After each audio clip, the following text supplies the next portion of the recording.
became totally fascinated by the medieval mindset, the way that in the Middle Ages, magic and superstition was part of their everyday life.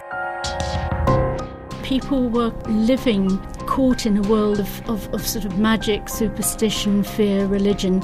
If you went into a church in those days and you saw the images that were painted on the walls of hell and damnation and demons and things like that, you would realise that people in those days really grew up with magic and myth and fear and horror as part of their everyday lives, really. Religion and superstition played an integral part in the lives of the medieval people, and they were very tied up together. Childbirth was an incredibly dangerous time in the Middle Ages. Many mothers died in childbirth and many children were stillborn or died shortly after childbirth.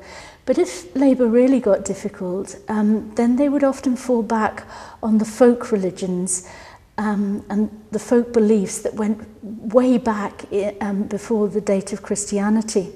And one of these things would be that they would ask their neighbours or their relatives to sit round them and unravel a shawl or a piece of knotted cord. And the idea was that as you unloose the threads of this garment or this piece of rope, so you would be loosening the baby from the womb, and the baby would come out much more easily.